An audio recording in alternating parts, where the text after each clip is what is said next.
আমার স্বামী প্রবাসী, আমার স্বামী ব্যাংকে কিছু টাকা রেখে সুদ দিয়ে বেশ কিছু টাকা পেয়েছে। এই টাকা থেকে সে অর্ধেক টাকা খরচ করে ফেলেছে, বাকি অর্ধেক টাকা আবার মানুষের কাছে সুদে লাগিয়েছে। এখন এই সুদের টাকা যা আসে, আর সে আমাকে কিছু টাকা পাঠায় এবং এটা দিয়ে আমার সংসার চালাতে বলে, কিন্তু আমি সেই সুদের টাকা নেই না। সে জানে আমি নেই। এই এই যে তার সাথে মিথ্যা কথা বলি হারাম থেকে বাঁচার জন্য, এতে কি আমার পাপ হয়? আর সুদের ওই টাকা না নিলে শুধু তার পাঠানো টাকা দিয়ে সংসার চালাতে হলে আমার সন্তানদেরকে নিয়ে আমার সংসারতে অনেক কষ্ট হয়। সন্তানদের ভরণ পোষণ ঠিকভাবে দিতে পারি না, আমি নিজেও কিছু করি না। আমি খুব জটিল সমস্যায় আছি, আমাকে একটু বুঝিয়ে বলবেন আমার কি করা উচিত।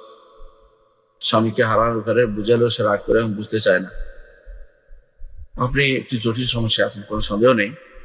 তবে আপনি যদি চেষ্টা করে হালাল দিয়ে চলতে পারেন, যেটা তার আপনার স্বামী পাঠায়, সেটা আপনার জন্য উত্তম হবে, এতে কোনো সন্দেহ নেই। এবং এতে করে আপনি হারাম থেকে বাঁচতে পারলেন, পরিবারকে বাঁচাতে পারলেন। যদি সেটা করতে না পারেন, তাহলে আপনি অন্তত যতটুকু হালাল আছে অতটুকু দিয়ে আপনি নিচে চলবেন। এবং আপনার প্রাপ্তবয়স্ক ছেলে যেগুলো আছে, অপ্রাপ্তবয়স্ক ছেলেগুলো আছে, ওগুলোতে অপ্রাপ্তবয়স্ক ছেলেদেরকে কিন্তু দিতে পারবেন না কোনো টাকা, অর্থাৎ হারাম থেকে কোনো টাকা দিতে পারবেন না। আপনি চলতে পারবেন, যেগুলো আপনাকে হালাল দিচ্ছে, সে টাকা দিচ্ছে চলার জন্য, এটা দিয়ে আপনি চলবেন।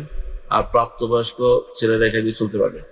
অপ্রাপ্তবয়স্ক যারা আছে তাদেরকে আপনি সে টাকা দিতে পারবেন। কারণ হচ্ছে বাবার দায়িত্ব হচ্ছে সন্তান লালন পালন। তিনি যদি সন্তান লালন পালনে হারাম থেকে ব্যবস্থাপনা করেন, তাহলে তিনি দায়ী হবেন। এবং সেটা শুধুমাত্র ওদের জন্য যারা অপ্রাপ্তবয়স্ক এবং যারা অপর অধীন। আপনি যেহেতু স্বামীর অধীন, আপনিও খেতে পারবেন যদি আপনাকে হারাম ছাড়া না দেওয়া হয়।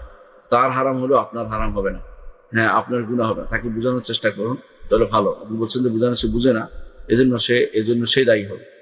আর যারা প্রাপ্তবয়স্ক, তাদের অবয়স্ক আছে এমন কোনো ছেলে মেয়ে থাকে, তাদেরকে বুঝিয়ে দিবেন যে হারাম টাকা তোমরা খেলে তোমরা দায়িত্ব বহন করবে, তাদেরকে সেটা বুঝিয়ে দিবেন।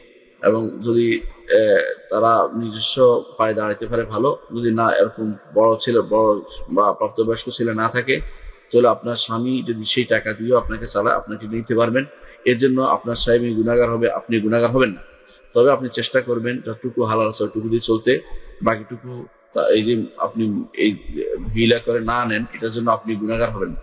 আপনি গুনাহগার হবেন না, এই জন্য আপনি হারাম নিতে চাচ্ছেন না। আর যদি এমন হয় যে আপনার স্বামী বাধ্য করছে আপনাকে নিতে, তখনও আপনি নিলেও আপনি গুনাহগার হবেন না, কারণ আপনি অধীন।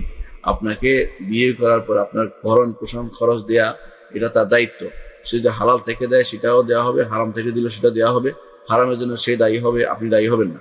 আপনি চেষ্টা করবেন শুধুমাত্র তাকে বুঝাতে, না বুঝলে আপনি তাকে বুঝাতে শোনাতে চেষ্টা করবেন। না বুঝলে না শুনলে এই জন্য সে অবশ্যই দায়ী হবে এবং আল্লাহর কাছে সে এর জন্য ধরা খেয়ে যাবে। সুতরাং আপনি এবং আপনার অপ্রাপ্তবয়স্ক ছেলেমেয়েরা যদি সেই টাকা থেকে নেন, অর্থাৎ সুদের টাকা থেকেও যদি দেয়, সেটাও যদি নেন, তাহলে আপনার গুনাহগার হবেন না। যারা প্রাপ্তবয়স্ক যে সন্তান থাকে, তারা সেই টাকা থেকে নিতে পারবে না, তারা অবশ্যই হালাল থেকে নিতে হবে, অথবা তাদেরকে বিভিন্ন ব্যবস্থা করে চলতে হবে। আশা করি বিষয়টি বুঝছেন।